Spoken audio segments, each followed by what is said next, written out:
शादी के लिए लड़की देखने गई माँ ने समधन से कहा, शुभम मेरा इकलौता बेटा है, जैसा नाम वैसा गुण।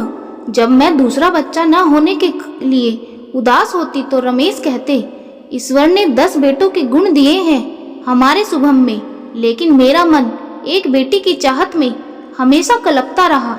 सोचती थी बहू को ही बेटी का प्यार दूंगी।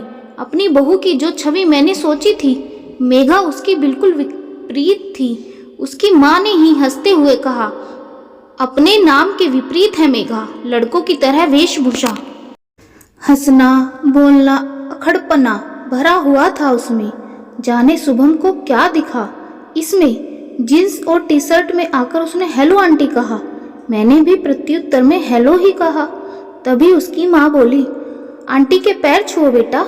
उसको असहज देखकर मैंने कह दिया, रहने दो बेटा, उसकी कोई ज़रूरत नहीं है। बातों से एकदम बिंदास, खिलखिलाकर हंसने वाली, अपनी माँ से हर बात पर तर्क वितर्क करती मेघा मेरे बेटे सुयश की पसंद ही नहीं, प्यार भी थी। शादी की रस्मों के बाद मेघा हमारे घर आ गई और शुभम मेघा अपना हनीमून मनाकर वापस भी आ गए। अगले दिन से दोनों को ऑफिस जाना था। सुबह की नींद मुझे बहुत प्यारी थी। सोचती थी बहू आ जाएगी तो उसके हाथों की चाय पीकर अपने सुबह की शुरुआत करूंगी। लेकिन मेघा को देखकर मैंने अपना ये सपना भुला दिया और सुबह 6 बजे का अलार्म लगाकर सो गई। पूजा की घंटी सुन मेरी नींद खुली। अभी 6 भी नहीं बजे थे। बाहर निकलकर देखा, मेघा आरती की थाल लिए पूरे घर में घूम रही थी। मुझे लगा मैं सपना देख रही हूँ। तब तक वो पास आकर बोली, मम्मा प्रसाद लीजिए। फ्रेश होकर बाथरूम से निकली तो मैडम चाय के 2 कप लिए हाजिर थी। चाय पीने के बाद बोली, मम्मा मुझे नाश्ते में बस सैंडविच और चीला बनाना ही आता है। आप लोग नाश्ते में क्या खाते हैं? पीछे से शुभम आकर बोला, जो भी तुम बनाओ हम वही खाएंगे। शुभम ने मेरा हैरान चेहरा देखकर पूछा, क्या हुआ माँ, चाय पसंद नहीं आई? नहीं रे, इतनी अच्छी चाय तो खुद मैंने ही नहीं बनाई कभी। फिर मैंने मेघा से कहा, तुम्हें ऑफिस जाना है बेटा, तैयार हो जाओ, अभी मेड आ रही होगी, मैं उसके साथ मिलकर नाश्ता बना लूँगी। अरे नहीं मम्मा, नाश्ता तो मैं ही बनाऊँगी। फिर तो मैं पूरा दिन ऑफिस में रहूँगी, तो घर पर सब आपको ही देखना पड़ेगा। मेघा कभी कोई मौका नहीं देती थी कमी निकालने का। साड़ी बहुत कम पहनती है। वो हर रोज हमारे पैर भी नहीं छूती। उसकी आवाज़ भी धीमी नहीं है। उसे घर के काम भी नहीं आते। रोटी तो भारत के नक्शे जैसी बनाती है और जब गुस्साती है तो उफ, पूछिए ही मत। वो एक आदर्श बहू की छवि से बिल्कुल जुदा है। लेकिन ये कमी दूर हो सकती है। खुशियों को भी कभी कभी नज़र लग जाती है।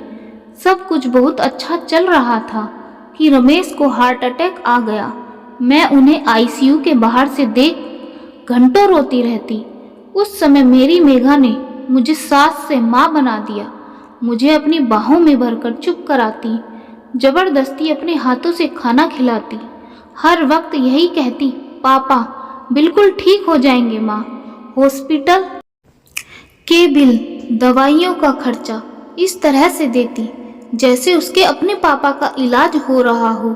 शुभम और मेरे सामने मजबूत चट्टान बनी मेरी मेघा वास्तव में बहुत कोमल थी।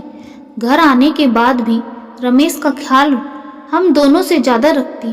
अपनी नई नवेली शादी के बावजूद देर रात तक हमारे साथ बैठी रहती। मासूम गुड़िया सी बहू का सपना देखने वाली सास को एक मजबूत बेटी मिल गई थी, जिसका चोला पाश्चात्य था पर दिल एकदम देसी था। आज मेरे जन्मदिन पर शुभम ने कहा, माँ तैयार हो जाइए, आपकी पसंद की साड़ी खरीदने चलते हैं। मुझे कुछ नहीं चाहिए शुभम, तूने मेघा के रूप में मेरी जिंदगी का सबसे बड़ा तोहफा दे दिया। मेरी भीगी आंखें पोंछकर शुभम ने पूछा, वैसे है कहाँ आपकी दबंग बहू, जिसने अपनी दबंगाई से आपका भी दिल जीत लिया? तब तक मेघा ने मेरे गले में अपनी बाहें डालकर कहा, हैप्पी बर्थडे मम्मा, और एक पैकेट पकड़ाते हुए कहा, ये दुनिया की बेस्ट मम्मा के लिए।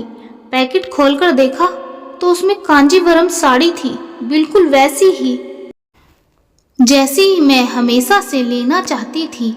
मेरे आश्चर्यचकित चेहरे को देखकर बोली, वो जब आप रेखा की तस्वीर गूगल पर सर्च करके घंटों देखती थी, तभी मुझे समझ आ गया कि आप उनकी तस्वीरों में देखती क्या है।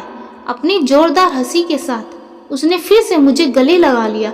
खुशी में बहते आंसुओं को पोंछकर उसने कहा, एक माँ के दिल की बात एक बेटी तो समझ ही जाती है ना मम्मा।